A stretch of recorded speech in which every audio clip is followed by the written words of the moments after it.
Naglalakad si Aveline sa campus. Hawak ang kanyang bag na puno ng mga libro at notes. Mabilis ang kanyang mga hakbang. Kahit may mabundol na siya, wala na siyang pakialam doon.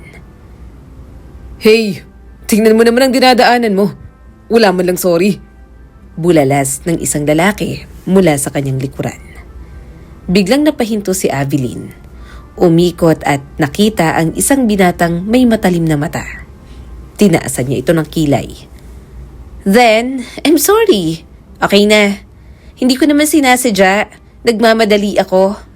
Sagot ni Aveline, medyo napapailing at kinakalma ang sarili. Seryoso? Magsusorry ka na nga lang. Hindi pa sincere. Sabi ng binata habang nakangisi pero halatang may kabastusan sa tono. Napailing si Aveline.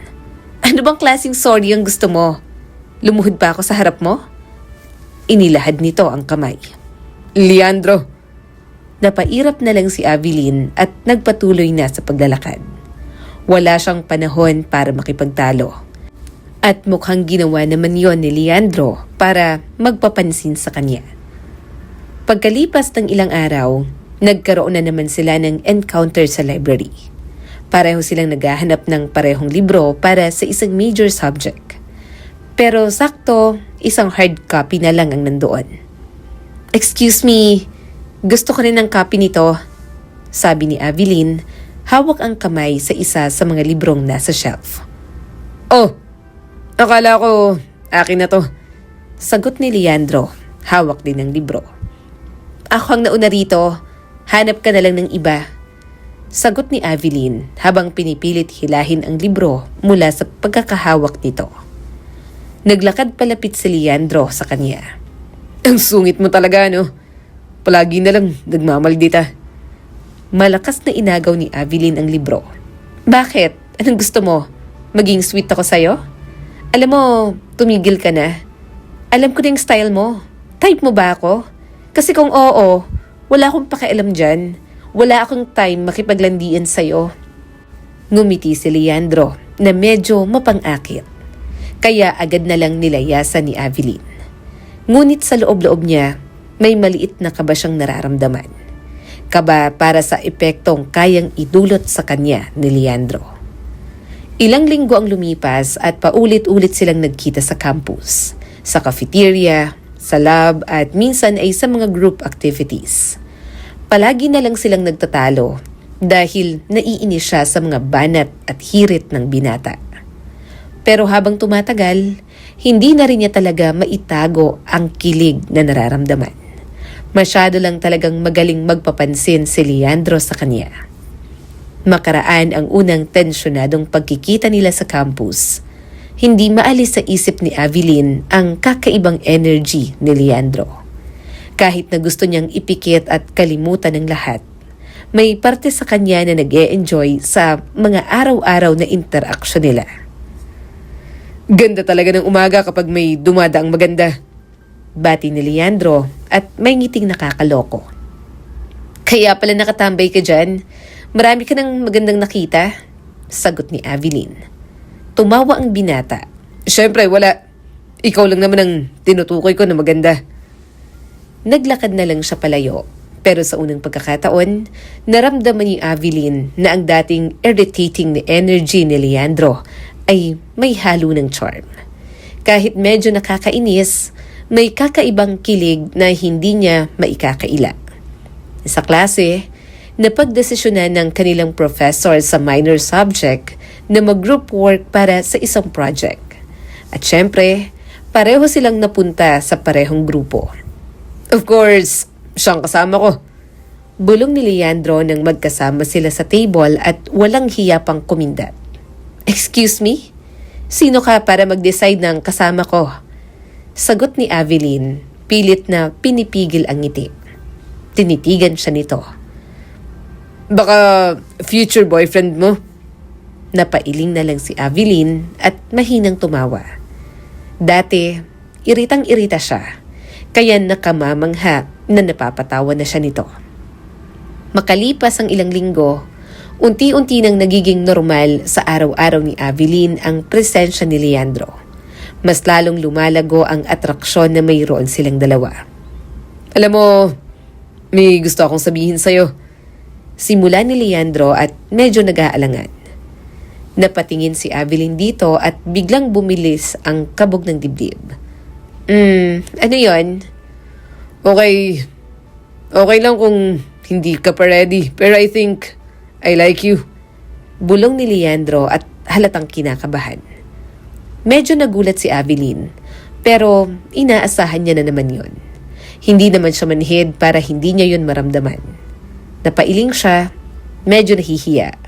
Ngunit ramdam niya ang init ng puso niya na parang tumatalon. Gusto rin naman kita, Leandro. Bulong niya rin dito.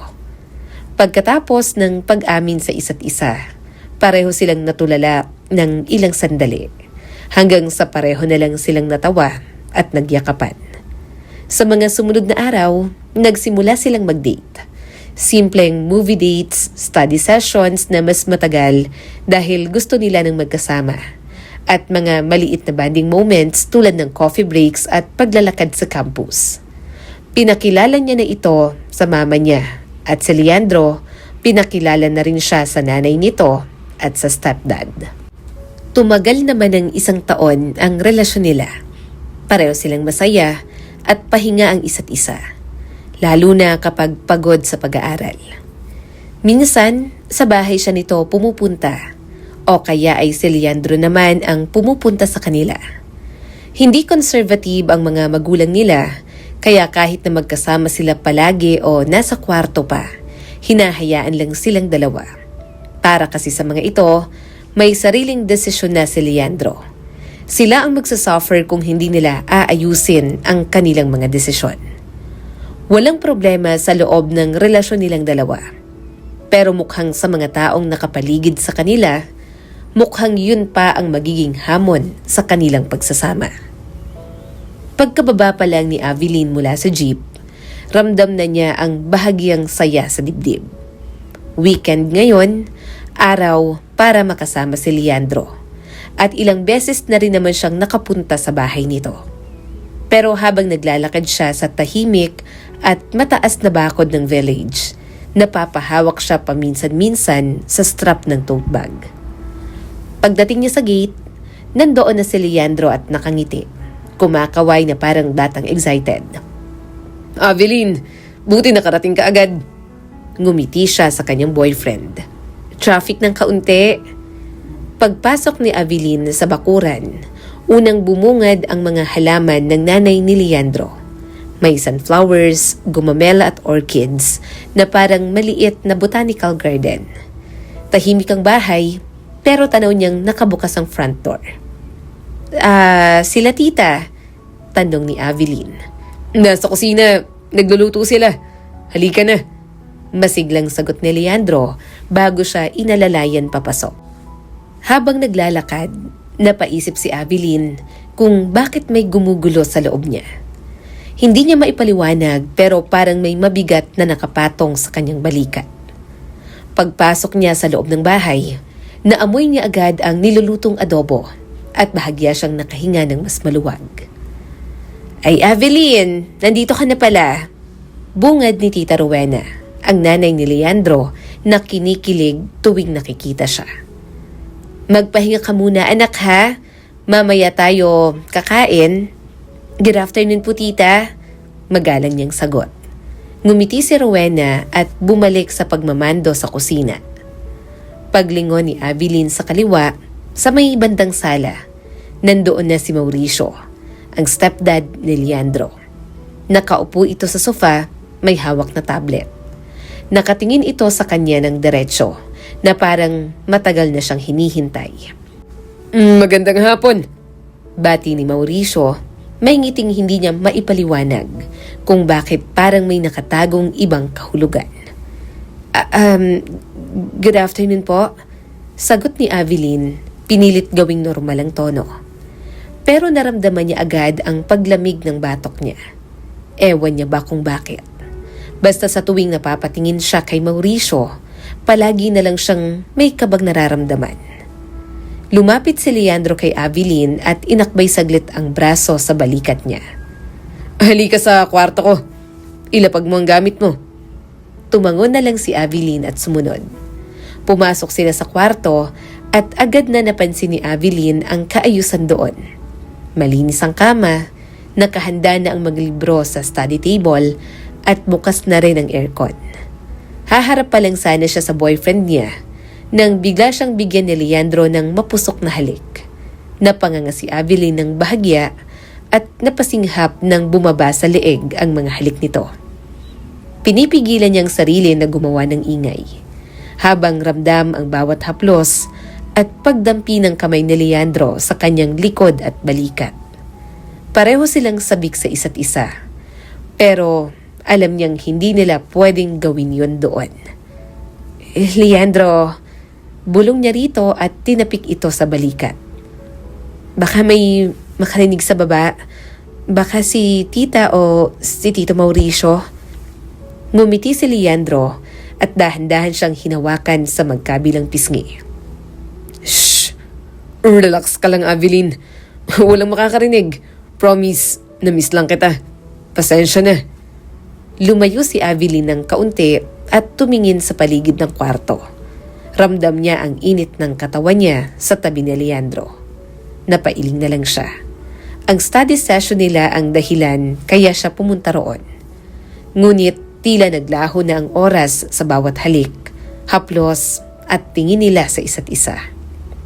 Leandro, study session nga tayo, di ba? Bulong niya at bahagya itong hinampas sa braso. Tumawa ang binata at niyakap siya. Oo nga, study session nga lang.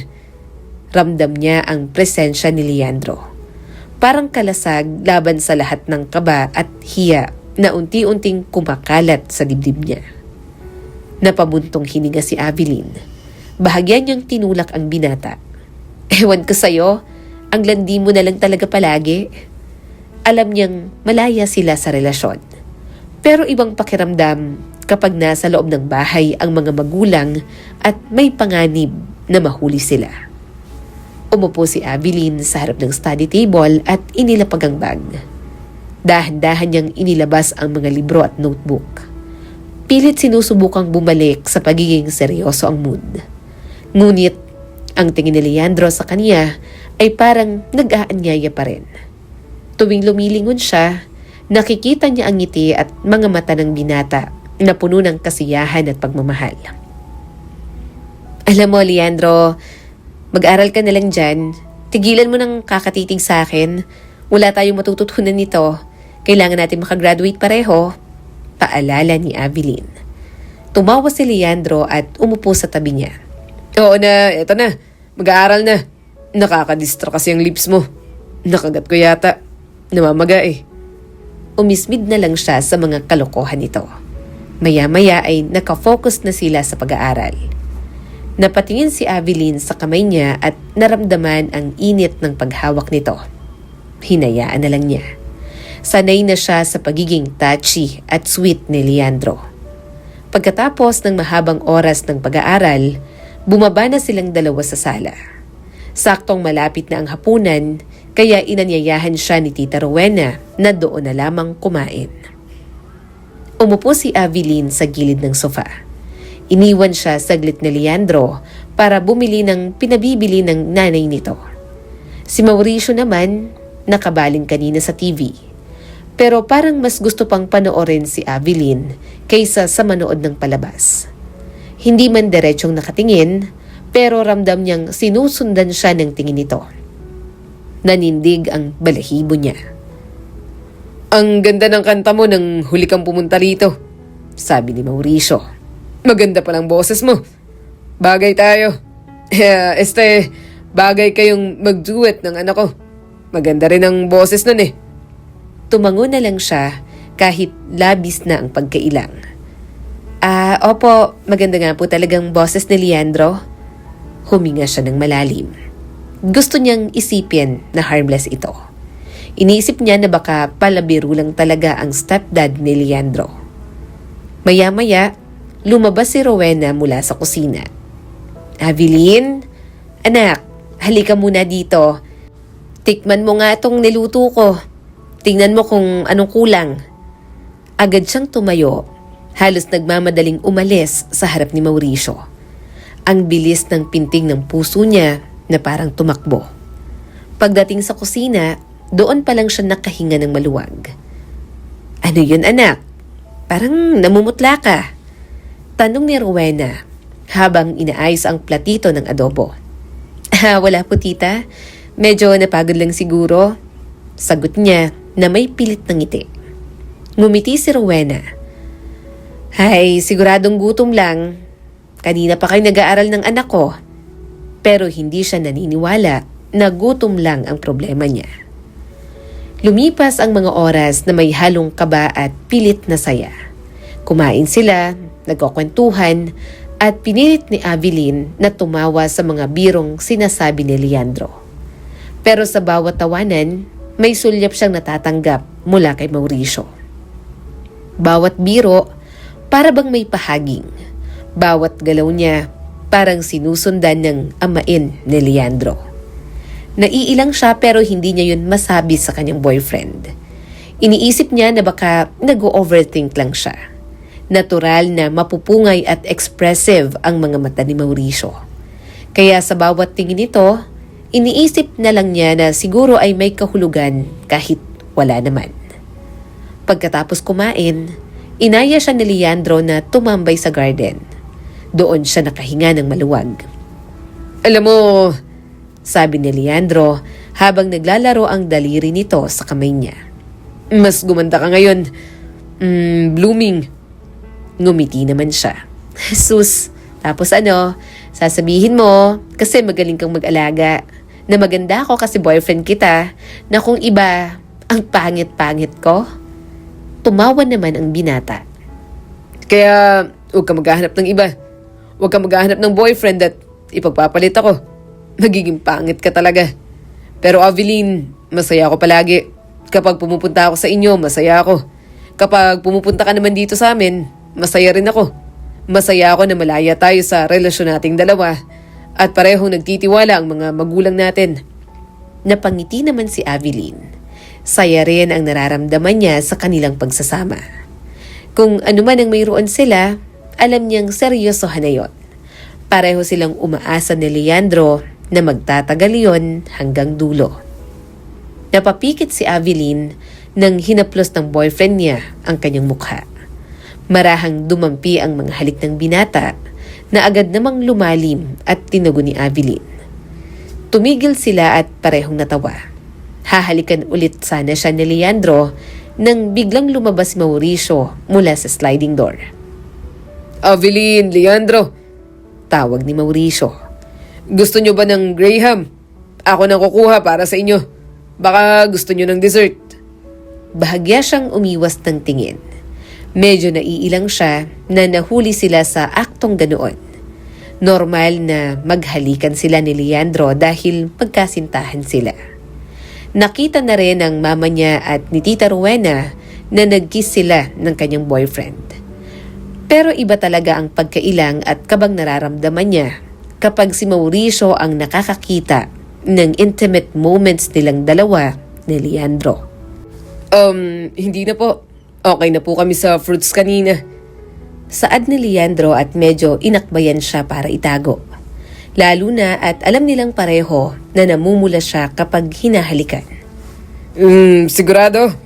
Tanong ni Mauricio at may bahagyang tingin na parang dumadampi sa buong katawan niya. Ikaw, gusto mo ng Graham, Avilin? Marahan siyang tumango. Opo tito, nakapag-fruits na po kami kanina. Ngumiti ang stepdad ni Leandro. Kung kailangan nyo ng kahit ano, sabihin nyo lang sa akin Mamaya, Leandro, ihatid mo ng girlfriend mo. Masyado nang ginabi. Gamitin mo ang sasakyan ko.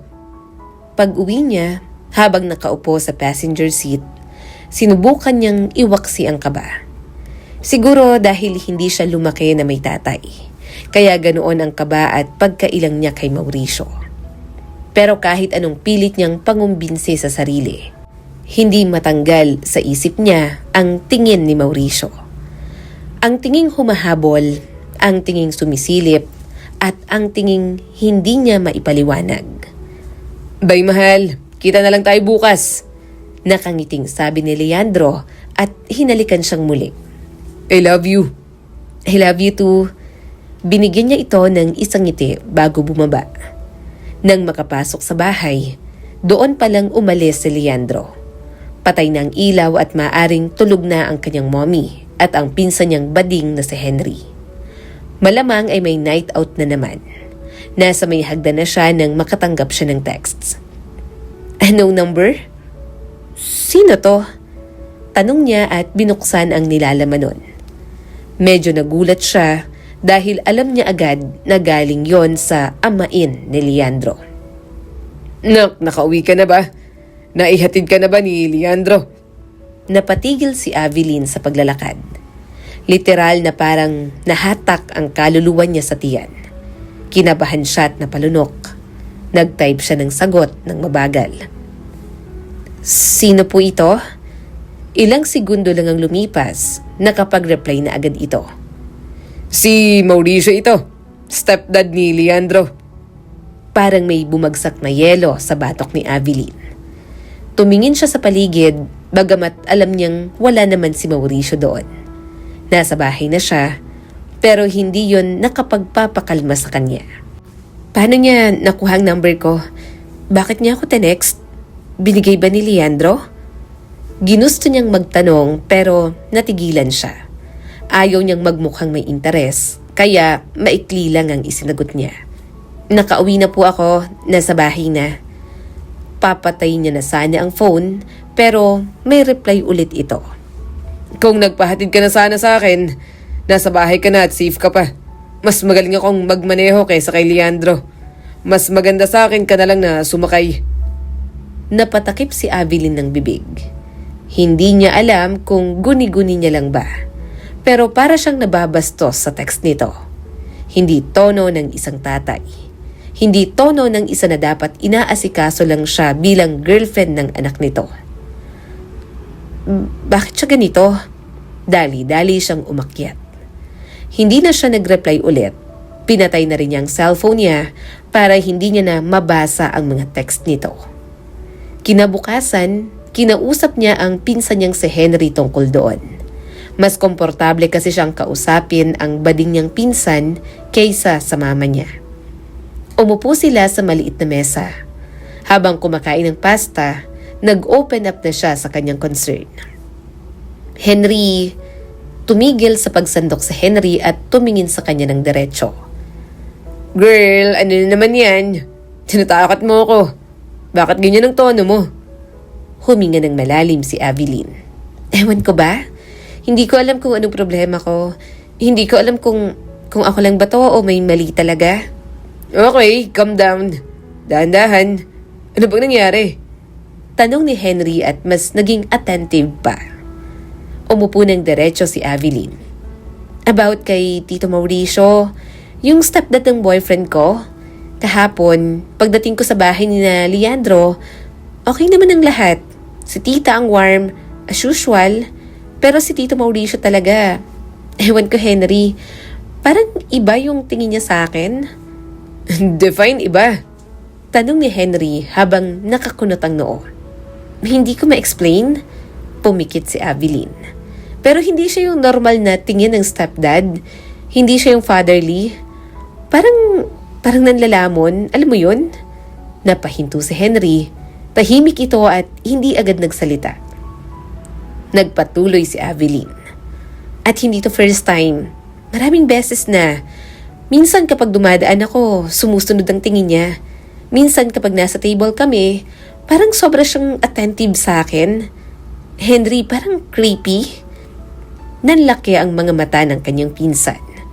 Creepy as in, parang manyak, ganun? Napakagat-labi si Avilin. Hindi ko alam pero parang ganun. Napalunok sa Henry at tumayo saglit para kumuha ng tubig. Nang makaupo itong muli, seryoso ng boses nito. Cuz, this is serious Pinilit ni Avilin kumain kahit na mabigat ang mga sinasabi niya. Matagal ko nang nararamdaman, pero hinahayaan ko kasi ayokong mag-overthink. Ayokong magmukhang praning. Wala naman siyang ginagawang masama pa sa akin. Pero kahapon talaga, nung nakita ko siya ulit, yung tingin niya, Henry, hindi ko matanggal sa ulo ko hanggang ngayon. Nag-text pa nga siya ng kung ano-ano pagka-uwi ko. Pinabasa niya kay Henry ang mga mensahe ng stepdad ni Leandro. Habang nagbabasang pinsan niya, talagang napapailing ito. Tumingin si Henry ng matagal, tapos dahan-dahang nagtanong. May ginawa ba siyang kahit ano? Physical? Wala naman, minsan kapag dumadaan ako, parang sinasadya niyang lumapit ng masyado. Yung parang kaunting-kaunti na lang magdidikit na kami. Pero yung hawak, wala pa talaga. Kaya nga iniisip ko na baka masyado lang marumi ang utak ko. Evelyn, kapag ikaw mismo ang hindi komportable, hindi normal yun. Saad ng kanyang pinsan. Nagsabi ka na ba kay Leandro?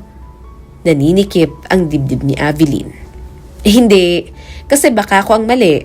Baka iniisip ko lang, baka friendly lang talaga si Tito Mauricio. Baka lumalaki lang sa isip ko at binigyan ko lang ng mali siya.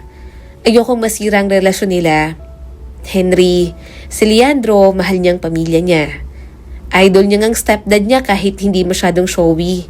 Kapag sinabi ko to, baka isipin niyang inaakusahan ko ang tatay-tatayan niya. Baka mag-away sila. Baka ako pang maging dahilan ng gulo. Insan, hindi ko kayang masira ang pamilya nila dahil sa feelings ko. Dahil lang sa instincts ko. Ayokong isipin ni Leandro na sinisira ko ang tiwala niya. Ayokong mawalan siya ng respeto sa akin. Yun talaga ang labis niyang iniiwasan. Baka kasi maging magulo lang ang lahat kapag sinabi niya.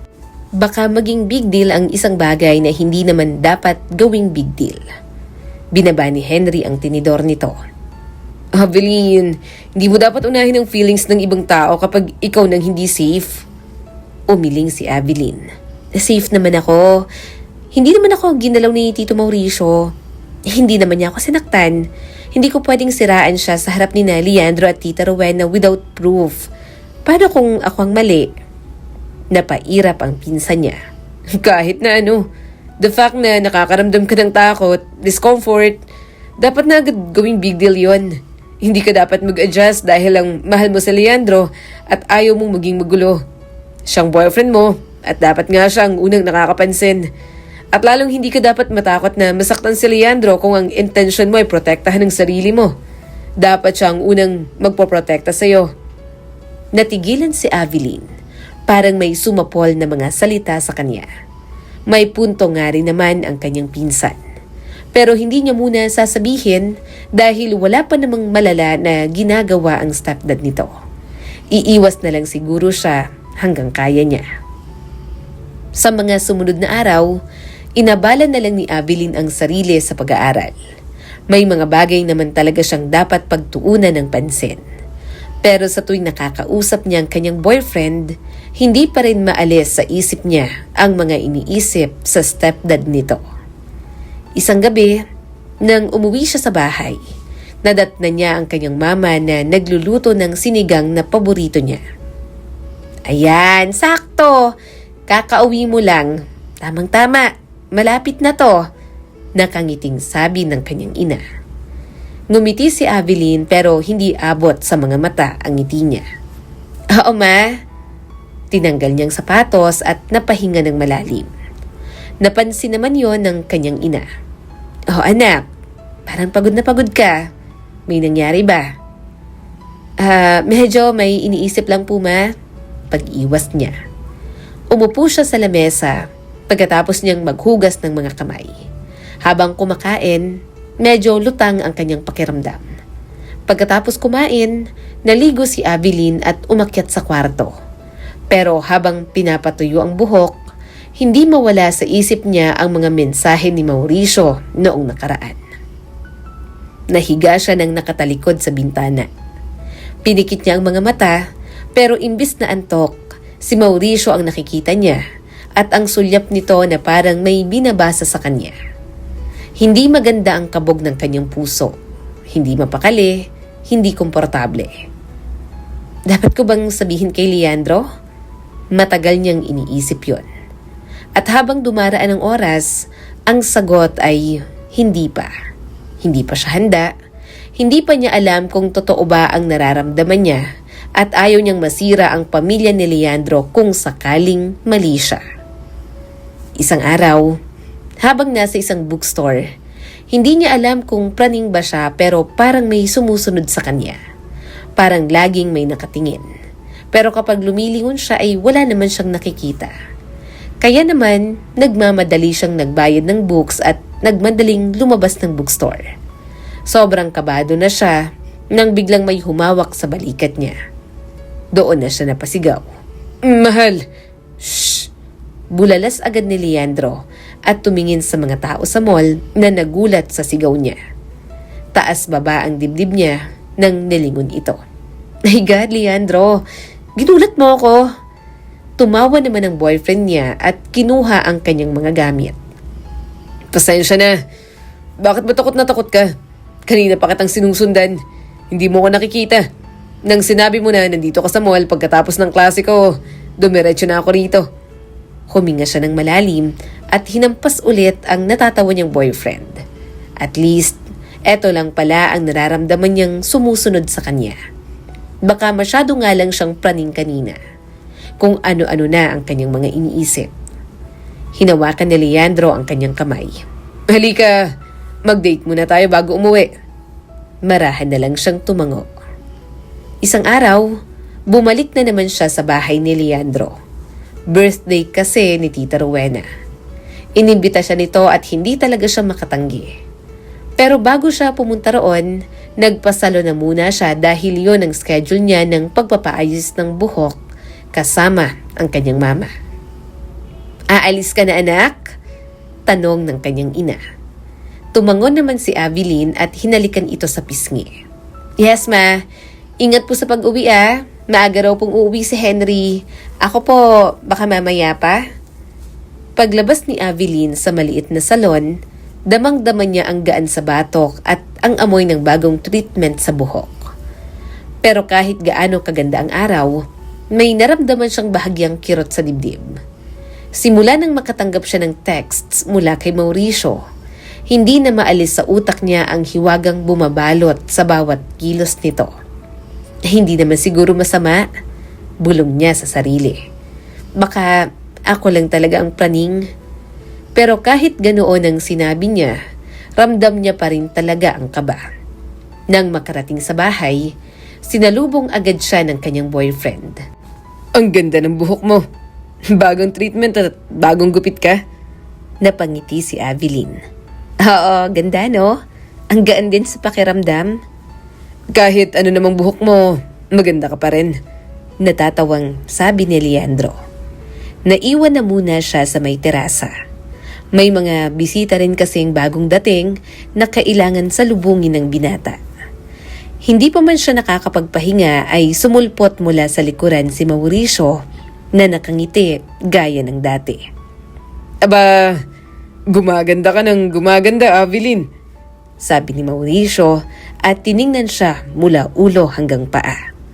Bagay sa'yo ang gupit mo. Lalong luminis ang mukha mo. Hindi siya agad nakasagot. Napatingin siya kay Leandro na abala pa sa pag-welcome sa ibang bisita. Peki na lang nangumiti si Avilin. Salamat po.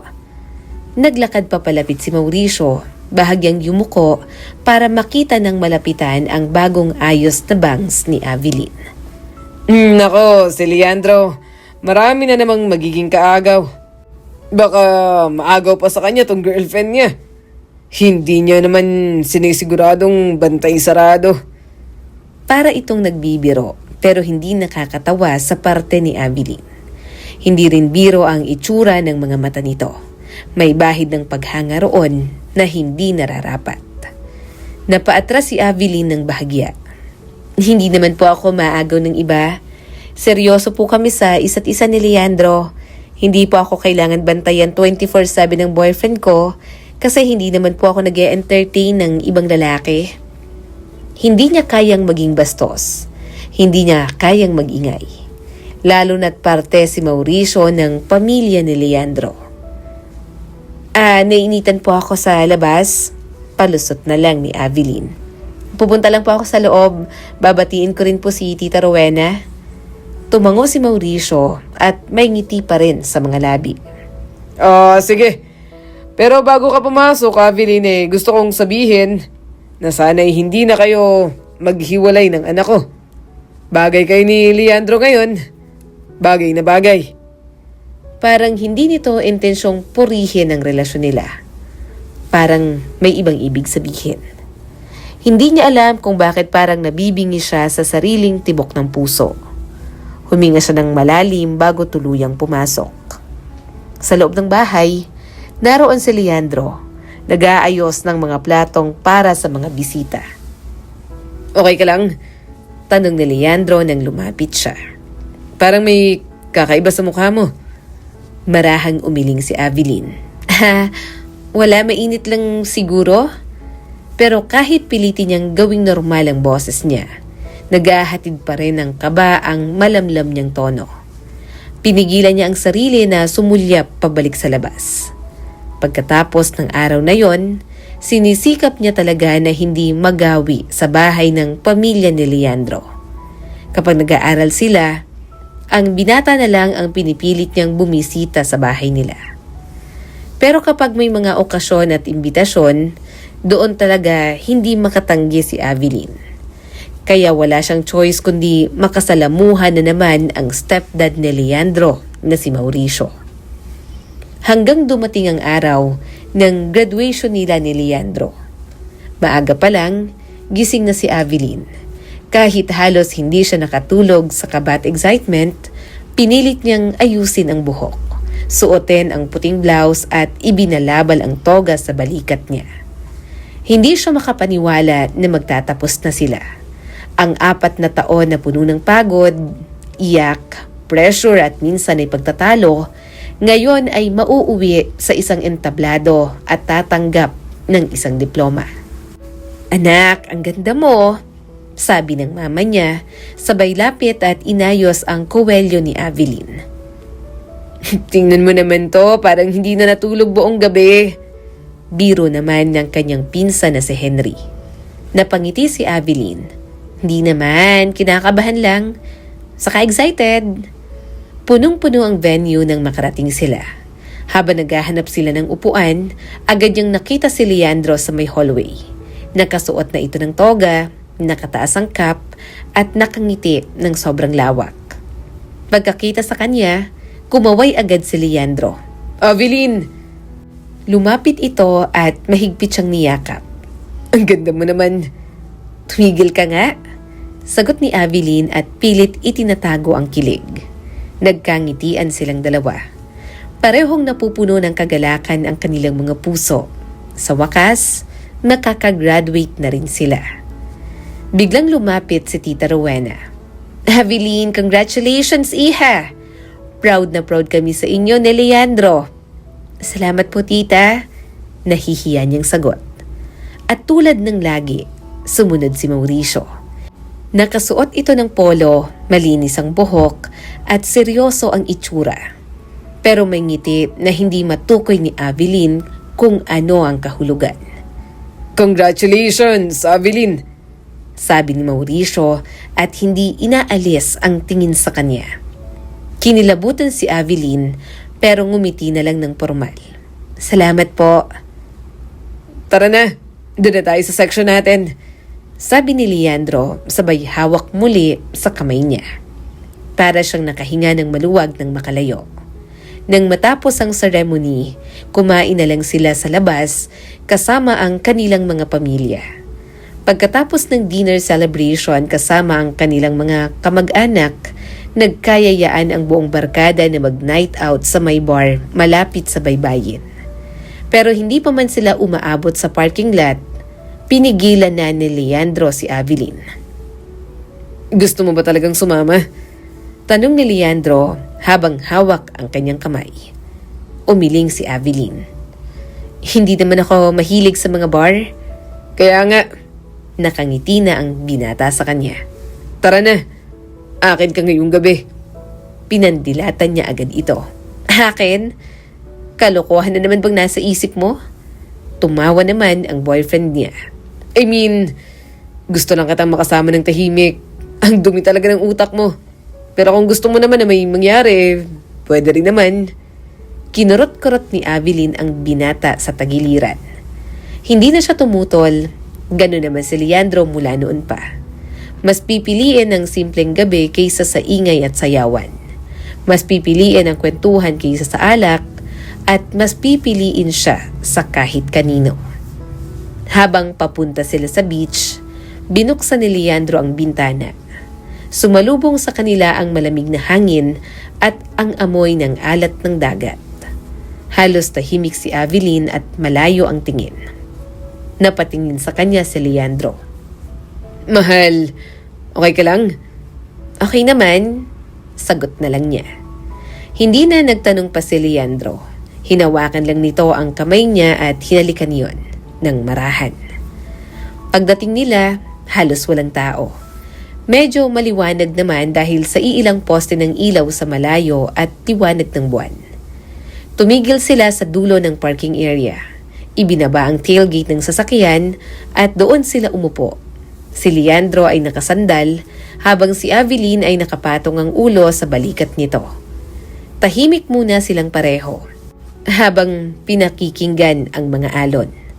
Damhin ang gabi na parang kanila lang. Hanggang si Leandro na ang unang nagsalita. Graduate na tayo. Hindi pa rin ako makapaniwala. Alam mo, naalala ko tuloy nung high school ako. Nang wala pa kami halos makain. Napatingin si Avilin. Hindi niya ini-expect na yun agad ang ikikwento nito. Tinuloy ni Leandro ang mga sinasabi. Sinabi ko na sa'yo dati, di ba? Na si Tito Mauricio, siya talaga ang nagpabago ng buhay namin ni Mama. May biglang kumurot sa dibdib niya. Leandro, kasi dati, sabi ng binata at tumingin sa langit. wala kaming sariling bahay. Nakikitira kami sa lumang apartment ni Lola na hindi naman talaga namin kasundo. Ako pang tagasahod ng tubig doon sa bubong kapag umuulan. Tagasalok kapag bumabaha. Minsan nagpaparaya si Mama ng pagkain para sa akin. Sinasabi niya lang na nabusog siya at naunang kumain. Pero alam ko naman na nagsisinungaling lang siya. Hindi makatingin si Avilin. Napakagat siya sa labi niya. Pero dumating si Tito Mauricio at binayaran niya agad ang mga utang ni Mama. Pinapasok niya ako sa private school kasi sabi niya deserve ko. Pinag-college niya ako at kahit hindi niya ako kadugo, kahit hindi niya ako anak, anak pa rin ang turing sa akin. Hindi na nakasagot si Avilin. Nakatungo lang siya at kahit hindi niya sabihin, ramdam niyang umiinit ang mata niya. Naiiyak talaga siya kapag nagkukwento ang boyfriend niya ng mga pinagdaanan nito at ni Tita Rowena noong bata pa lang ito. Kung hindi siya dumating, napabuntong hininga si Leandro. Hindi ko alam kung saan kami pupulutin. Hindi ko alam kung makakapag-aral ako. Wala ako ngayon. Wala rin kami. Wala ako sa harap mo ngayon. Baka iba ang boyfriend mo. Mas lalo siyang sumandal kay Leandro. Medyo nakakaramdam siya ng guilt. Pinag-iisipan niya ng masama ang taong tumulong sa kanyang boyfriend. Pero dapat bang baliwalain ni Avilin ang mga nararamdaman niya dahil lang may nagawa itong maganda kay Leandro? Leandro, bulong ni Avilin. I didn't know na ganun pala karami ang ginawa niya para sa inyo ni Tita Rowena. Hindi ko naman nakakwento masyado kasi ewan ko. Tumawa si Leandro. Hindi talaga ako mahilig mag-share. Pero totoo, mabait yun. Hindi lang halata kasi medyo brusko. At doon bumagsak ang guilt kay Avilin. Ilang taon na siyang may takot kay Mauricio. Maraming gabi siyang hindi makatulog. Iniisip kung may masama nga bang intensyon ng stepdad ni Leandro. At ngayon, naririnig niya mula mismo sa binata na ang taong tinitingnan niya ng may kakaiba ay ang taong nagsalba sa pamilya nito. Leandro, muling sabi ni Avilin. I feel bad. Nagulat si Leandro at tiningnan ang mga kinakain nila. Bakit? Ginugutom ba kita? Hindi ba masarap ang kinain natin? Ano bang mali? Umiling si Avilin. I mean, Tungkol kay Tito Mauricio? Napakunot ang noo ni Leandro. Si Tito? Bakit naman? Hindi ko alam. Halos pabulong na sabi niya. Pero minsan parang naiilang ako sa kanya. Parang may weird na tension. Mahabang katahimikan ang namayani sa kanila. Hindi galit si Leandro. Hindi rin nagtanong agad. Parang nag-iisip pa nga sa mga bagay na sinasabi niya. Uy, Bulong niya sa mahinahong tono. si Tito lang yun. Medyo seryoso lang talaga siya minsan pero hindi siya masamang tao. Tumango si Avilin pero hindi siya makatingin. Sorry, hindi ko dapat iniisip yon. Now that I know this, mas lalo ako nahihiya. At parang ang unfair ko kasi ang dami niyang ginagawa para sa inyo. Tinakpan ni Leandro ang bibig gamit ang mga daliri. Shh! Hindi kita sinasabihan na mali ka. Feelings mo yon. Kung naiilang ka, hindi kita pwedeng sisihin. Pero promise, wala kang dapat ikatakot kay Tito Mauricio. Hindi siya ganun. May lambing ang tono ng boyfriend niya. Wala ring galit ni kaunti at doon napaiyak si Avilin. Hindi iyak na malakas, kundi iyak na tahimik lang. Avilin, bakit ka umiiyak? Nag-aalalang tanong ng kanyang boyfriend. Guilty lang ako. At saka, napaka-sweet mo kasi. Sagot niya. Tumawa si Leandro at hinila siya palapit. Saka niyakap siya ng mahigpit. Avilin, ikaw na ata ang pinaka-emotional na tao sa mundo. Nang medyo tumahimik na si Avilin, hinila siya ni Leandro. Tayo ka sandali. Bakit? Ngumiti ang binata. Basta, Tumayo si Avilin. Si Leandro naman ay pumunta sa passenger seat at may hinanap. Ano yan? Tanong niya. wait lang. Ayan, Nang makuha na nito ang maliit na kahon, mabilis nitong sinara ang pinto at lumapit sa kanya. Hindi agad nag-react si Avilin. Hindi kasi agad tumama sa isip niya kung ano ang kahon na yon. Hanggang binuksan yun ni Leandro. Isang maliit, simple na silver ring ang nasa loob. Nanlaki ang mata niya. Leandro! Avilin, Bulong ng binata. hindi pa to proposal pero this is a promise. Hindi siya nakagalaw. Promise, Sabi ni Leandro. na kahit gaano pa tayo katagal magtrabaho, kahit saan tayo mapunta, kahit ano pang pagsubok ang dumating, gusto ko sa dulo, ikaw ang makakasama ko. Nanginginig ang boses ni Leandro. Hindi halata kanina pero ngayong hawak nito ang singsing, halata ang nerbiyos. Alam kong mga bata pa tayo. And may mga kailangan pa tayong ayusin sa future natin. Pero Avilin, balang araw, kapag ready na tayo, kapag kaya na, pakakasalan kita. Parang biglang tumigil ang mundo ni Avilin. Hindi yun proposal, pero halos ganun na rin. Lumakas ang tibok ng puso niya. Ramdam niya ang init, kaba at parang biglang gumaan ang lahat ng pinapasa niya. Leandro, bulong ni Avilin habang nanginginig ang labi. Tinanggal ni Leandro ang singsing sa kahon at dahan-dahang isinuot sa daliri niya. Hindi to mahal. Pero pinaghirapan ko yan para sa'yo. Hindi na napigilan ni Avilin. Niyakap niya si Leandro ng buong higpit at parang takot siyang mawala ito. Leandro, yes. Oo, gusto ko ng future na kasama ka. Niyakap siya ni Leandro ng pabalik at mas mahigpit pa. Salamat sa pananatili sa akin. Mabilis lumipas ang mga buwan at abala sila sa review school. Si Leandro ay palaging nasa tabi niya. Naghahatid, nagsusundo, nagdadala ng pagkain. Avilin, Sabi nito, minsang nag-aaral sila sa library. kapag pumasa tayo sabay, magse-celebrate tayo. Promise. Anong celebration ang gusto mo? Tanong niya. Secret. Sabay dila ni Leandro. Natawa na lang siya rito. Palagi namang puno ng sorpresa ang kanyang boyfriend. Hindi na nagugulat si Avilin. Mula noon hanggang ngayon, nag-i-effort pa rin si Leandro sa relasyon nila. Hanggang nasa bahay si Avelin nang pumutok ang balita. Lumabas na ang results ng board exam nila. Kinabahan siya. Nanginginig ang daliri niya habang tinatype ang pangalan. Nang lumabas ang resulta, napahawak siya sa bibig niya. Oh my God! Pasado. Pasado si Avelin. Lumakas ang tibok ng puso niya, nanlambot ang tuhod at napaupo sa sahig. Mama! Nakapasa ako! Niyakap siya ng kanyang ina.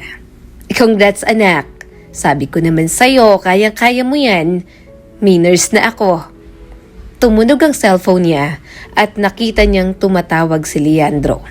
Agad niya yung sinagot. Avelin! Halos pasigaw na boses ni Leandro. Pasado tayo! Pasado! Dalawa tayo! Tumawa si Avelin pero may luha na sa mga mata. Leandro, nakapasa tayo. Nagmamaneho na ako. Pupunta ako dyan sa bahay ninyo. Wala pang 10 minuto, nasa harap na ito ng bahay nila at halatang nagmamadali.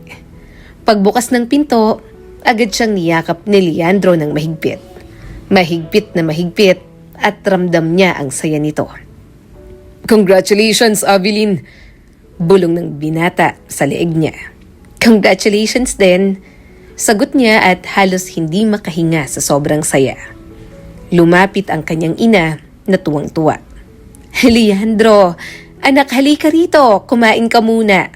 Congratulations sa inyong dalawa. Pumasok sila sa loob at kumain na roon. Habang kumakain sila, napatingin siya kay Leandro. Unti-unti na talagang natutupad ang mga pangarap nila. At masaya siya na kasama niya palagi ang binata. Masaya lang dapat ang lahat. Wala dapat problema. Pero sa mga susunod na gagawin ni Mauricio, hindi niya na alam kung kaya niya pa bang manatili kay Leandro. Maaga pa lang nang mag-vibrate ang cellphone ni Avelin. Habang nag-aayos siya ng blouse sa salamin, may sinabi sa kanya si Tita Rowena. Avelin, punta ka dito sa bahay ng mas maaga ha? 9 a.m. May sorpresa tayo para kay Leandro. Huwag mo na siyang sabihan. Walang kahit anong naramdamang mali si Avelin. Kung magpapatulong sa kanya si Tita Rowena, wala namang problema roon. Pagdating sa bahay ng mga Velasco, nakangiti pa siya. Pero hindi niya maintindihan kung bakit masyadong tahimik. Paglapit niya sa gate, wala ni isang kotse na nakaparada. Wala rin siyang naririnig na ingay mula sa loob. Hindi paghahanda, hindi kaluskos at walang kahit ano. Nag-doorbell siya at maya-maya ay mayabag. At sumilip ang pamilyar na mukha ni Mauricio doon. Avelin, ang aga mo. Napalunok siya at bahagyang napaatras. Pinapapunta po kasi ako ni Tita Rowena ng 9 a.m. Gusto niya pong tumulong ako sa pa-surprise kay Leandro. Ngumiti si Mauricio at nilakihan ang bukas ng gate. Oo nga, pasok ka na. Dahan-dahan siyang pumasok. Pag-akyat niya sa veranda, napansin niyang sarado ang lahat ng pinto sa kusina, sala at dining area. Walang amoy ng luto, walang nakaset up na mesa. Walang kahit anong tanda na may celebration na pinaghahandaan. Para bang walang ibang tao sa bahay, kundi siya lang at si Mauricio. Nasaan po sila? Si Tita Rowena po? Tanong niya at pilit pinapanatiling magaan ang tono. Umalis. Sagot ni Mauricio, iniwasan ang tingin niya sandali. May kailangan puntahan si Rowena. Si Leandro naman may nilakad lang saglit. Umawang ang bibig ni Avelin. Dahan-dahang sumiklab ang kaba sa kanya. Bakit pakiramdam niya, hindi naman talaga si Rowena ang nag-message sa kanya? Bakit parang sinadya yun ni Mauricio para maiwan na silang dalawa lang sa bahay? Sandali lang at parating na sila. Sagot ni Mauricio, sabay tawa na parang pilit. Para sa iyo rin naman talaga tong parte ng surprise. Para po sa akin? Kinakabahan niyang tanong at kinapana ang bag kung meron bang matulis na bagay doon na pwede niyang gamitin kung sakaling lumapit ang stepdad ni Leandro. Tumawa si Mauricio Hindi ba't ikaw ang girlfriend? Siyempre dapat close tayo. Tayo ang maghahanda. Hindi makagalaw si Avilin. Close? Kailan pa sila naging close? At bakit kailangang silang dalawa lang? Hindi siya makapagsalita. Tumingin lang siya kay Mauricio at pilit na sinusukat ang ekspresyon nito. Sa loob ng bahay, marahan siyang naglakad papasok. Nasa likod niya si Mauricio. Mabagal ang hakbang na parabang binabantayan siya. Hindi niya alam kung umiinit ba ang paligid o giniginaw lang siya sa aircon. Umupo ka muna. Sabi ni Mauricio at tinuturo ang sofa. Igagawa kita ng coffee. Gusto mo ba ng matamis? Hindi na po. Okay lang po. Natatakot si Avilin na baka may ilagay ito na kung ano sa inumin na iaalok nito. Hindi, bibigyan kita.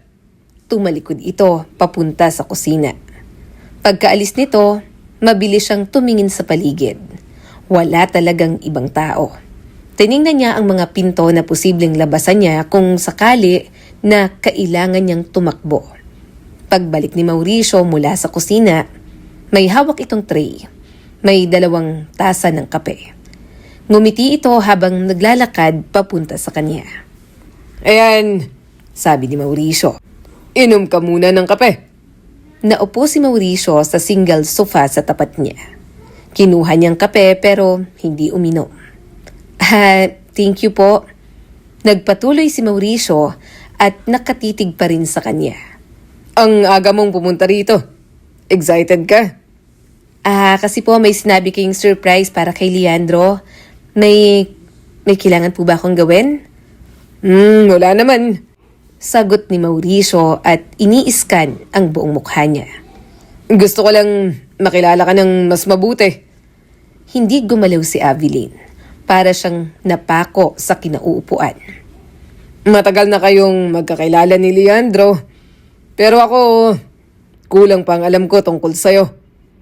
Kinuha nito ang kutsarita at hinahalo ang kape nito. Mabait ka, maganda, maayos kumilos.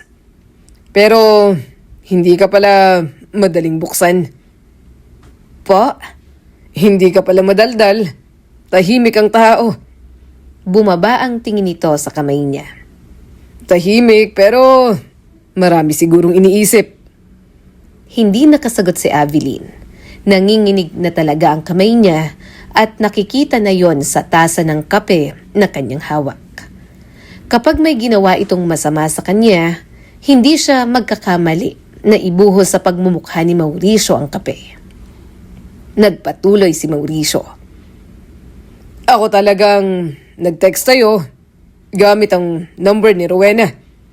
Hindi ka ba curious kung bakit kita pinapunta ng maaga? Gusto kong malaman kung mapagkakatiwalaan ka, kung marunong kang sumunod at kung matatag ka. Parang may dumagundong na bato sa dibdib ni Avilin. Po? Tumawa si Mauricio pero walang saya. Relax, hindi kita tinatakot.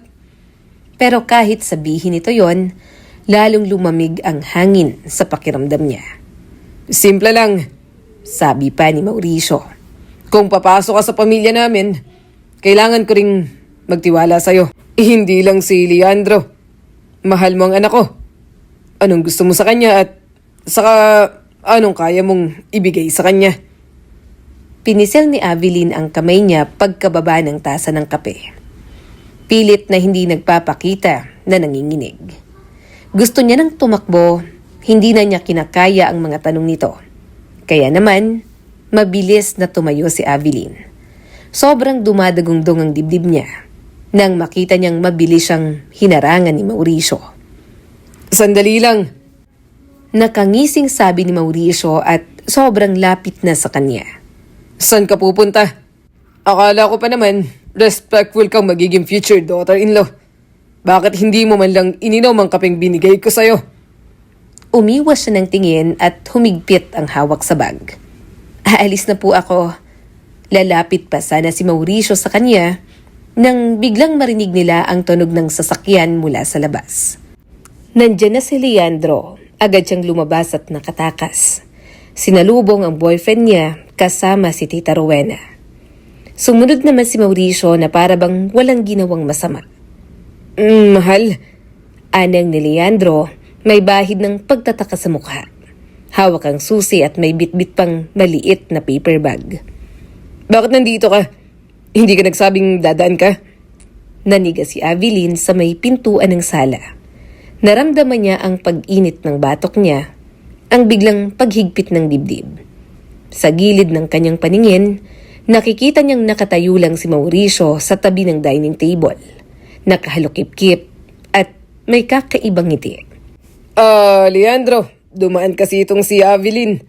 Mabilis na sabat ni Mauricio, malumanay ang boses na para bang walang silang kahit anong tensyon, ilang minuto lang ang nakaraan. Kinausap niya ako tungkol tungkol sa problema niyo. Napakunot noo si Leandro. Problema namin? Doon bumulusok ang malamig na kirot sa sikmura ni Avilin. Tumaas ang kilay ni Mauricio. Well, ayaw niyang sabihin sa'yo ng direkta. Kaya sa akin siya lumapit para humingi ng payo. Medyo na-overwhelm siya sa promise ring na ibinigay mo.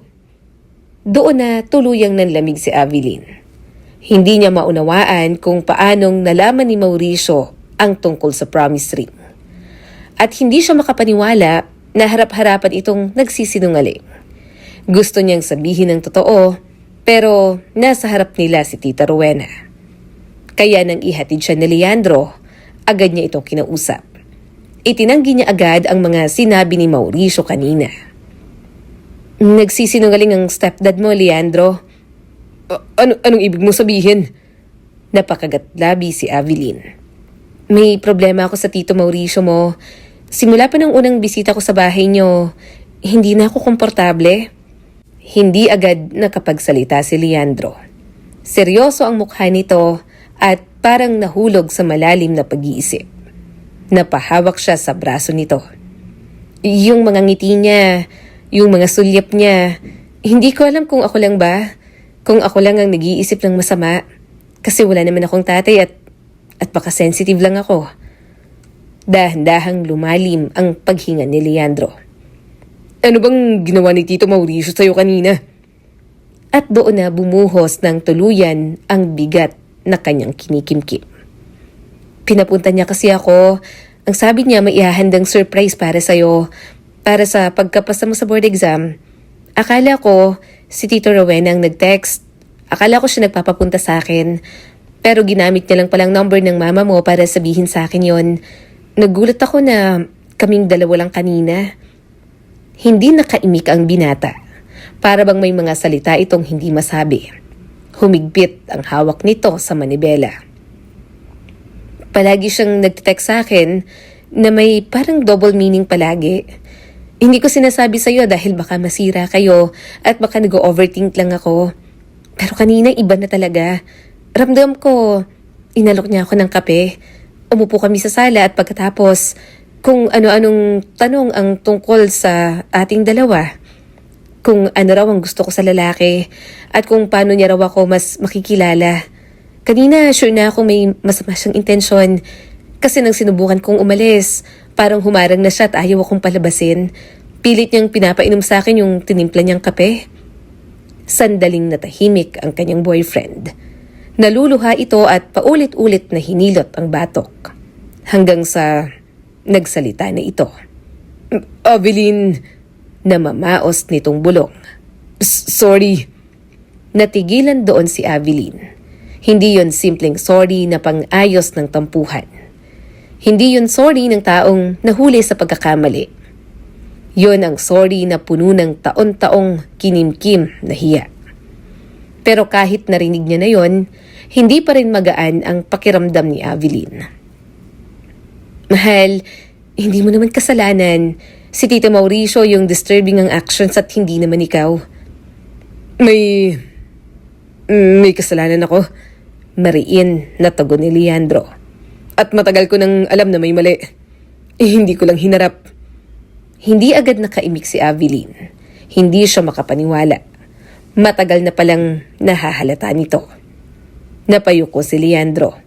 Hindi lang ikaw ang nakaramdam niyan. Una, si Michelle. Si Michelle ang una kong naging girlfriend nung high school. 3 buwan kaming masaya. Simple lang at wala namang komplikasyon. Pero isang araw, bigla na lang siyang umiwas. Hindi na nagre-reply. Hindi na sumasama sa labas. At hindi ko alam kung bakit. Nalaman ko na lang na pagkatapos, nung naghiwalay na kami. Nagpunta raw siya isang beses sa bahay namin. Wala ako at si Tito Mauricio lang ang tao. Wala naman raw masamang nangyari. Pero ibang-iba raw ang tingin nito sa kanya. Nung una, ayoko maniwala. Stepdad ko siya kaya ayokong pagdudahan.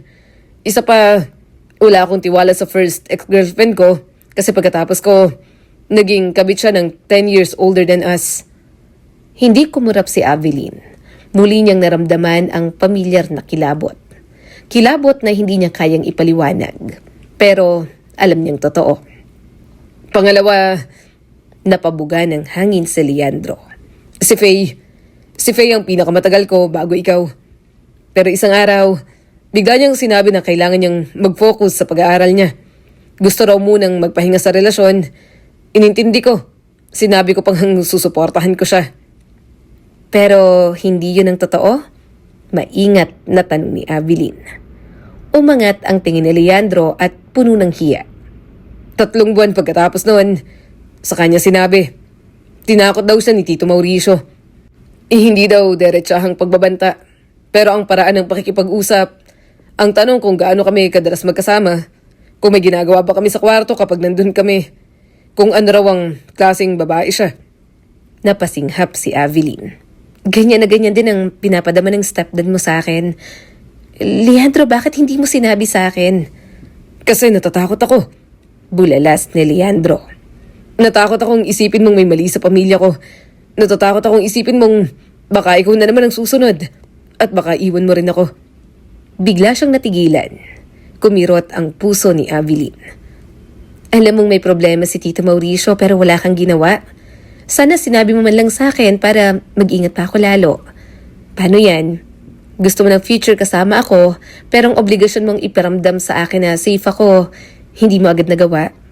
Paano ako magpapakasal sa'yo at bubuo ng pamilya sa'yo in the future kung may stepdad kang katulad niya?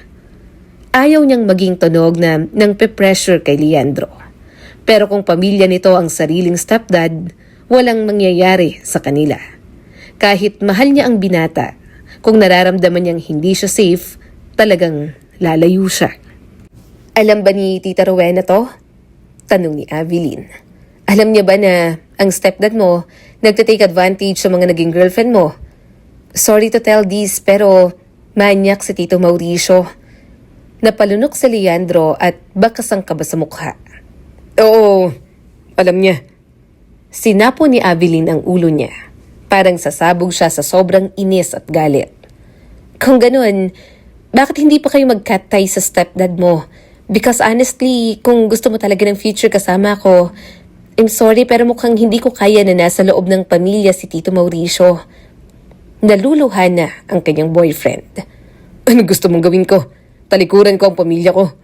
Wala pa ako napapatunayan sa buhay, Avilin. Mahal kita at poprotektahan kita. Hindi mo naman kailangan makisalamuha sa kanya. Napailing naman siya. Pero hindi ganito ang gusto ko. Ayoko ng gulong ganito. Hindi ako matatahimik kapag nasa paligid ng stepdad mo. Matagal nang may utang si Mama kay Tito Mauricio. Utang na loob namin kaya maayos ang buhay namin ngayon. Mahinang sabi ni Leandro. Siya ang naging dahilan kaya nadala sa ospital nung na-stroke si Mama. Siya ang nagpakain at nagbigay sa amin ng lahat. Hanggang ngayon, siya pa rin ang sumusuporta sa gamutan ni Mama. Wala pa akong pera. Hindi naman pwedeng basta ko talikuran yun. Isa pa, mahal siya ng mama ko. Wala naman siyang ginagawang masama, di ba? Hanggang dun lang. Please, pangako ko, poprotektahan kita. Hindi ko na lang hahayaang makalapit siya sa'yo. Pinisil ni Avilin ang kanyang kamay. Ang katotohanan pa lang na hindi sinabi ni Leandro ang tungkol sa mga naging ex-girlfriend nito na nagkaroon din ng same experience sa kanya, isang malaking question na para sa kanya. Hindi niya kayang maniwalang kaya siya nitong protektahan mula sa stepfather nito. Nararamdaman niyang hindi siya kayang panindigan ni Leandro hanggang sa huli. Leandro, mahal kita. Naluluhan niyang sabi. Pero hindi ko na kaya.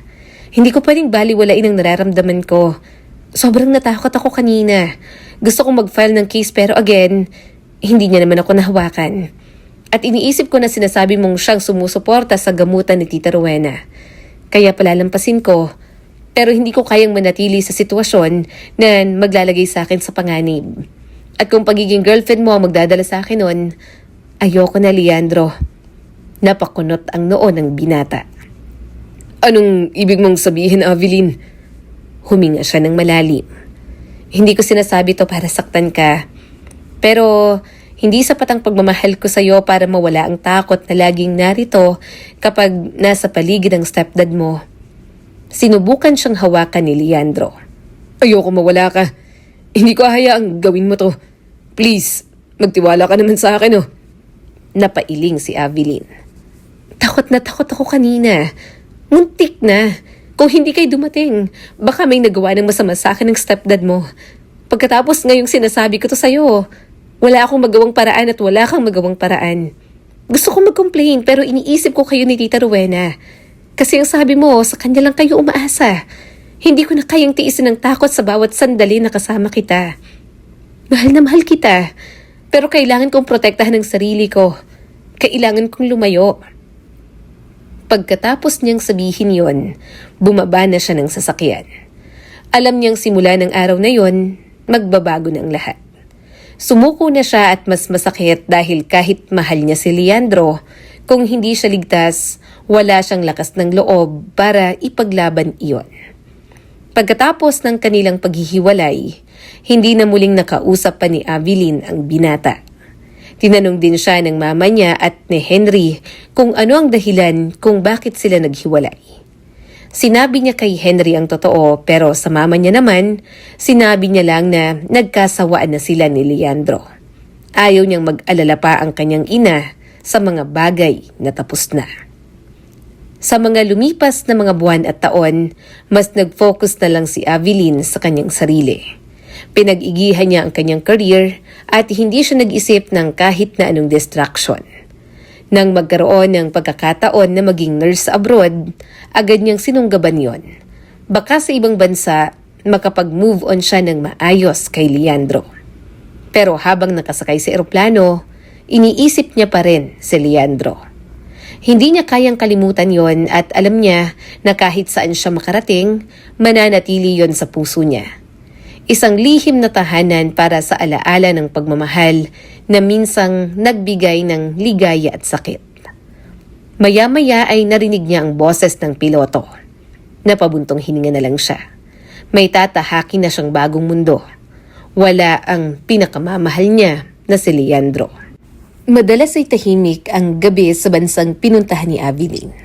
Pero hindi yun kailanman naging sapat para mapatahimik ang kumakabog na alaala sa puso niya. Sa unang taon niya sa abroad, abala siya ng sobra. Parang sinadya niyang punuin ang bawat oras para walang espasyo ang pag-iisip. Kung hindi siya nasa trabaho, nasa maliit siyang kwarto na inuupahan niya. Nakaupo sa harap ng desk habang nagsusulat ng book bilang libangan niya. Minsan naman ay nakahiga siya, nakatingin sa kisame na parang may sagot ang mga bitak at anino roon. Good morning, Nurse Avilin. Bati ng katrabaho niyang si Jessa isang umaga. Sabay abot ng kape. Mukhang puyat ka na naman. Napangiti si Avilin. Medyo lang, marami lang iniisip kagabi. Hindi niya sinabing may mga gabi pa rin na pinipikit niya ang mga mata pero mukha ni Leandro ang nakikita niya. Hindi niya sinabi na may mga gabing parang naririnig niya pa rin ang tinig nito. Dapat mag-move on na siya. Pero bakit miss niya na ang binata? Habang tumatagal, naging mas kampante ang kilos niya. Nakasanayan niya ang pag-commute sa bus, ang pagpunta sa supermarket tuwing linggo, at ang pakikipagbiruan sa mga katrabaho. Sa kabila ng lahat, dala pa rin niya ang kirot. Pero mas kaya niya na yung bitbitin. Hindi ko na dapat siya iniisip. Baka may bago ng girlfriend yon. Pagkausap niya sa sarili. Pagkaraan ng 5 taon, umuwi si Avilin. Sobrang dami nang nagbago at hindi siya sigurado kung ang puso niya ay nagbago na rin ba. "Welcome home!" sigaw ng pinsan niyang si Henry. Napailing lang siya at natawa. "Sinalubong mo pa talaga ako?" Napairap si Henry. "Sabi ko, magdala ka ng ibang lahi, tapos wala. Halika na, sakay." Pagdating nila sa bahay, halos maiyak ang mama niya nang makita siya. Pareho na nilang miss ang isa't isa. "Ma, bumalik naman po ako sagot niya at pilit na hindi bumabagsak ang luha.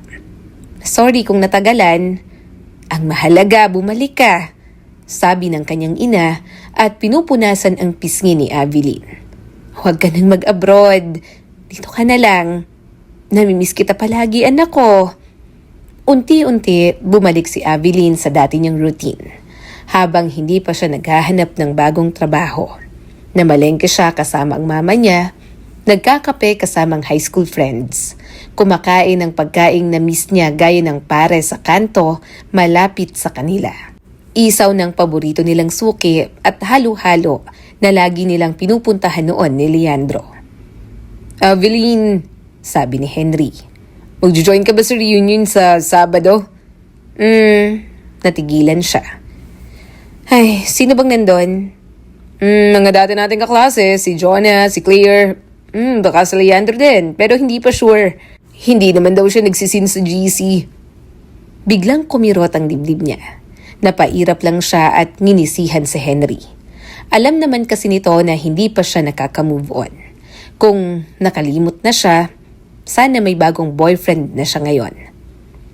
"Pumanaw na ang mama ni Leandro last year," saad bigla ni Henry. Natigilan si Avilin, para siyang binuhusan ng malamig na tubig. Napalingon siya ulit sa pinsan niyang si Henry.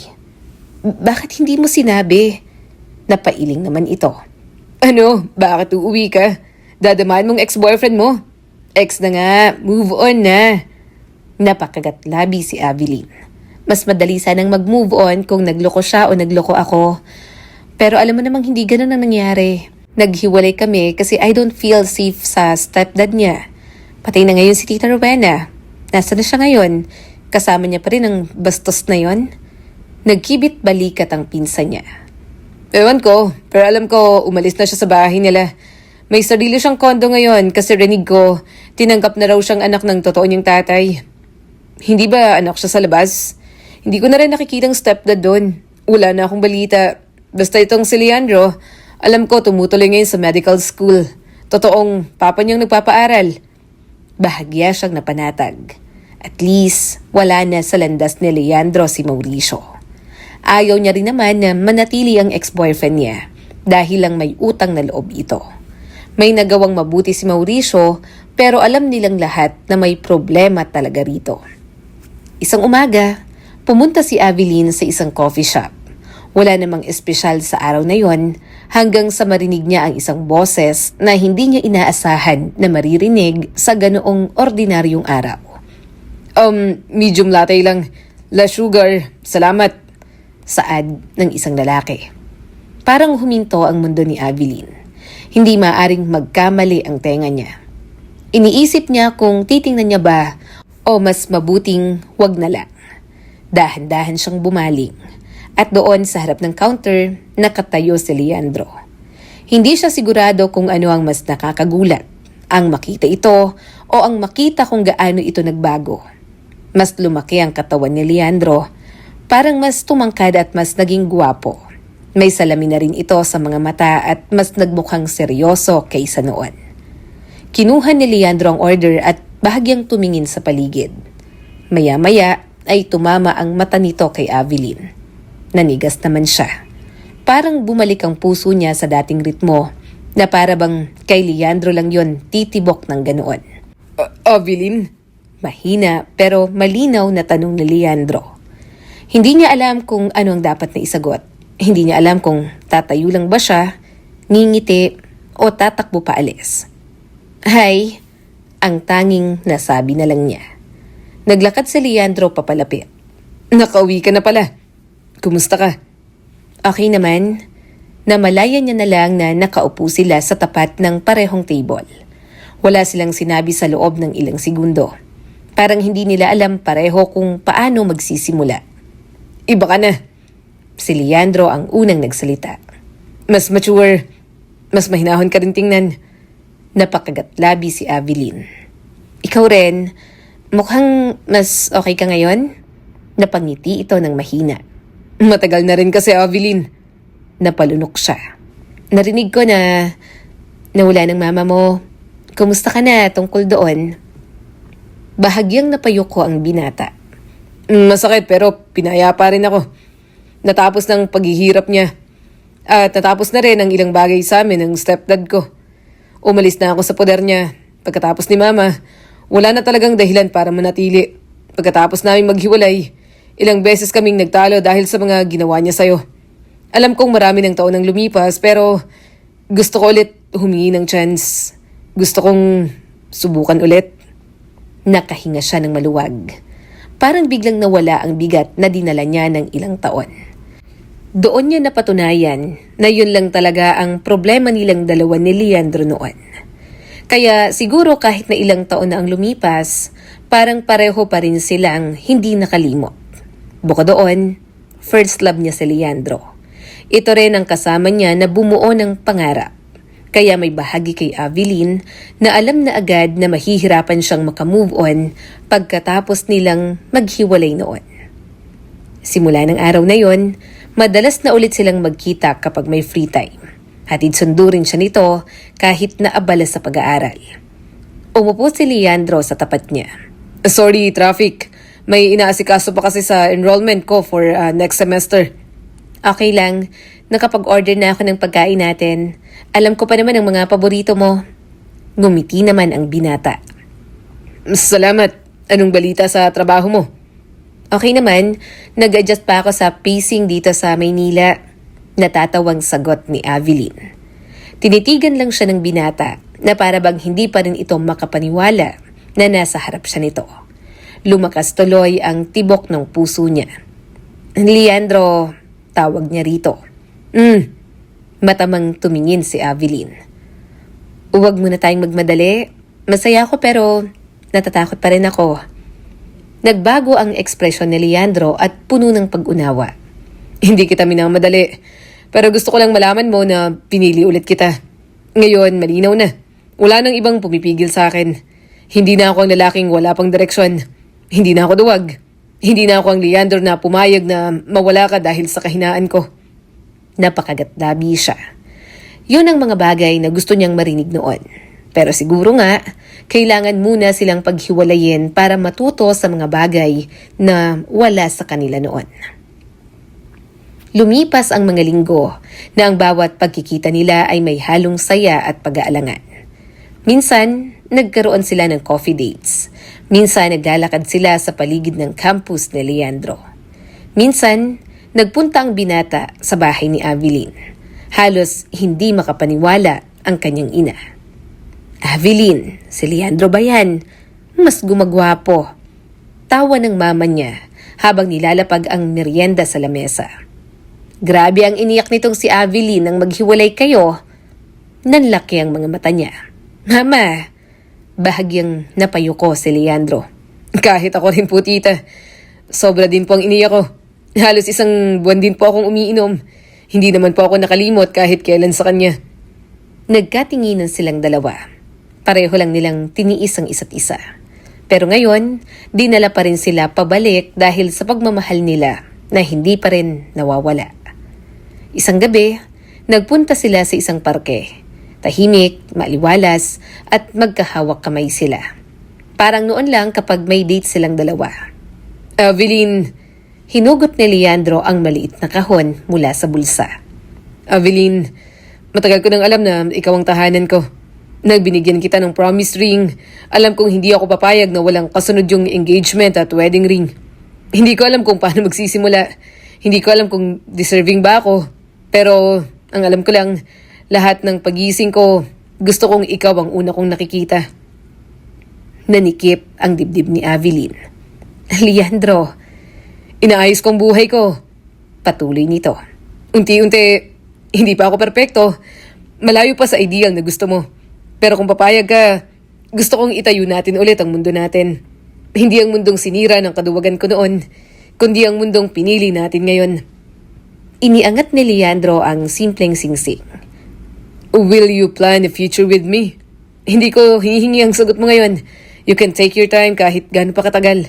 Pero gusto kong simulan natin agad. Ang lahat kapag tinanggap mo ulit ako sa buhay mo. Tumulo ang mga luha ni Avilin. Wala naman siyang ibang gusto. Si Leandro lamang, kaya bakit niya pa patatagalin? Leandro, oo. Nang marinig yon ng binata, napapikit ito na parang may malaking mabigat ng tanggal dito. Talaga? Talaga, sagot ni Avilin, tumatawa at umiiyak ng sabay. Hindi ko alam ang future, hindi ko alam kung gaano kahirap ulit, pero gusto kong subukan. At sa gabing yun, napayakap sa kanya si Leandro na para bang hawak niya ang isang bagay na muli nitong natagpuan. Isang ordinaryong gabi, nakaupo si Avilin sa kama, nag-aayos ng ilan sa mga papeles na kailangan niya para sa trabaho. Tahimik ang buong bahay, wala ang mama niya dahil umuwi ito sa probinsya upang dumalaw sa burol ng kanilang mga kamag-anak. Si Henry naman ay nag-text na malilate ng uwi dahil nasa inuman kasama ng barkada. At si Leandro, katatapos lang umalis. Babalik ako after finals week Paalala nito kanina habang inaabot ang bag niya. Gusto ko munang matapos lahat bago tayo magplano ulit sa susunod na araw. Mag-focus ka doon, sagot ni Avilin at iniabot ang jacket niya. Pero, pwede ka bang mag-message kapag nakauwi ka na? Siyempre. Ngiti ni Leandro bago idinikit ang labi sa pisngi niya. I love you. Tinapik niya ang dibdib nito. I love you too. Go na, mag-iingat ka. Umalis si Leandro ng magaan ang pakiramdam niya. Pero ilang oras pagkatapos nun, may nagbago na talaga. Habang inaayos ni Avilin ang papeles sa mesa, tumigil siya bigla ng parang may sumilip na anino sa bintana. Parang may dumaan, parang may nagmamasid.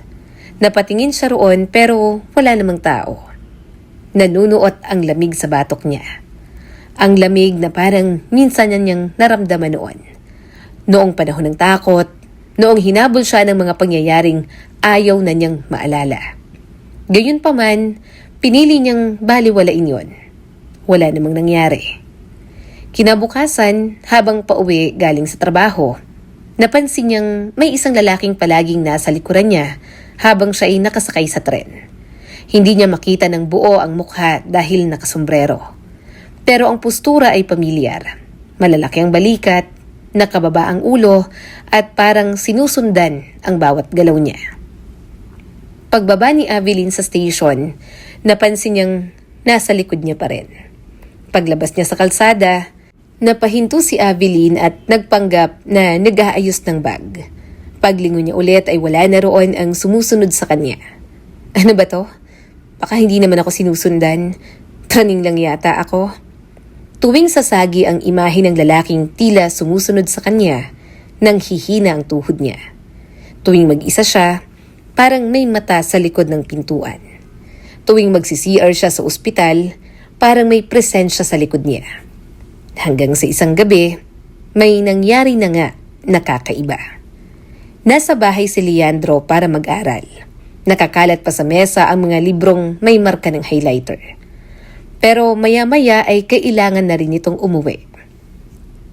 Uuwi na ako, sabi ni Leandro habang inaabot ang bag niya. May quiz ako bukas ng maaga. Sure, sagot ni Avilin. Ingat sa pagdadrive. Hinalikan siya nito sa noo bago lumabas.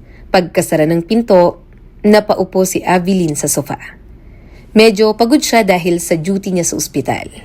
Nag-scroll siya sa cellphone, nagpatugtog at kumuha ng tubig.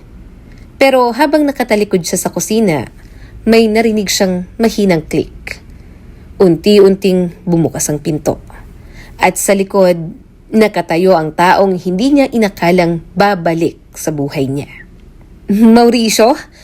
Tulong! Tinangkang sumigaw ni Avilin, pero mabilis na tumakip ang kamay ni Mauricio sa bibig niya. Shhh!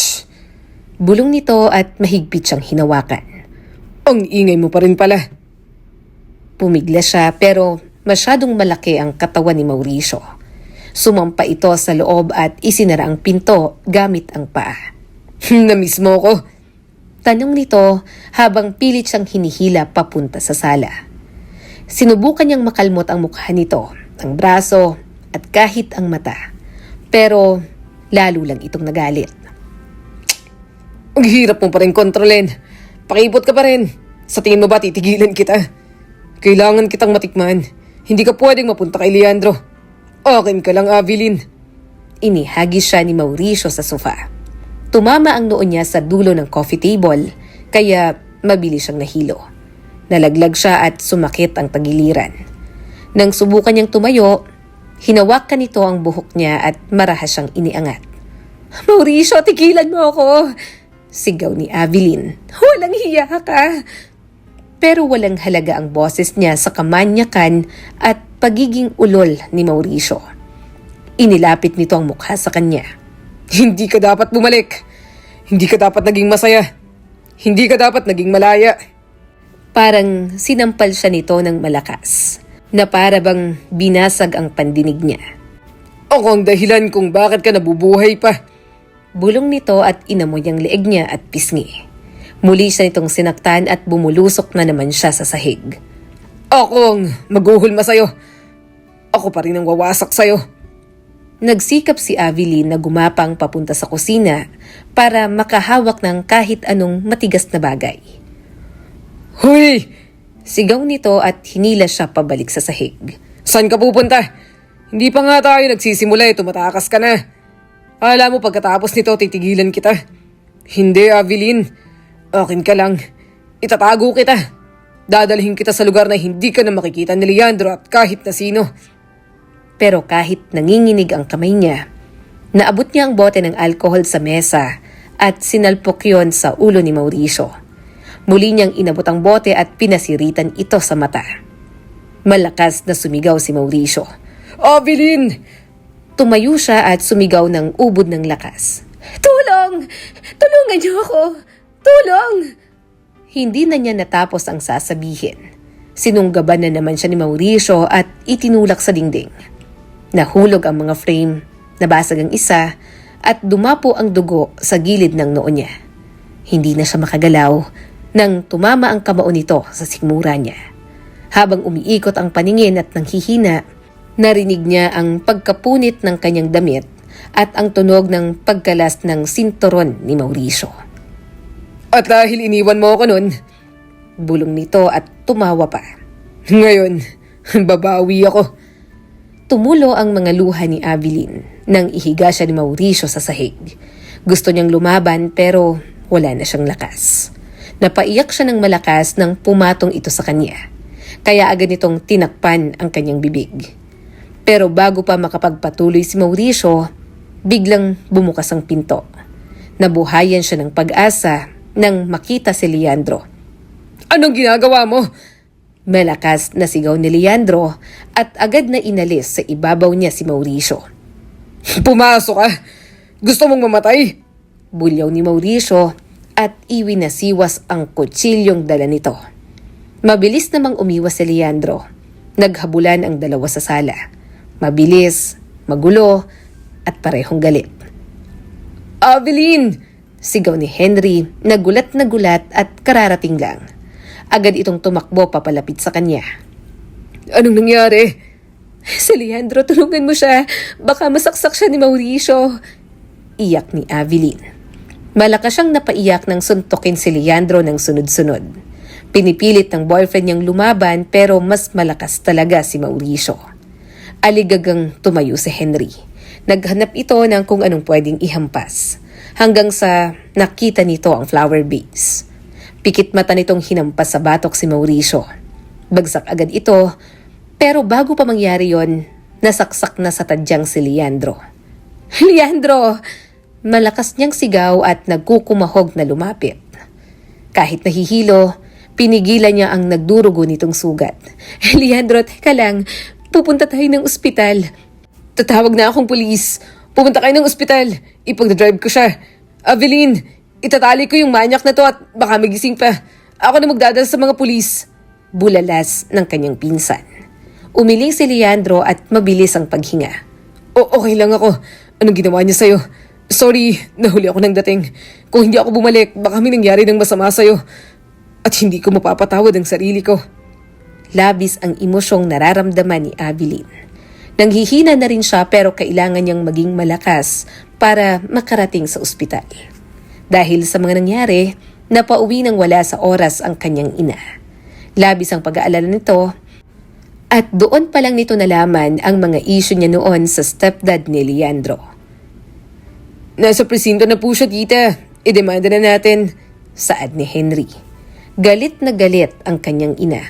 Talagang idedemanda ko siya. Napakawalang hiya niya. Mabulok siya sa bilangguan. Pagkatapos ng gabing yon, nagpagaling ang boyfriend ni Abilene. Nauna naman siyang lumabas dahil minor injuries lang naman ang nakuha niya.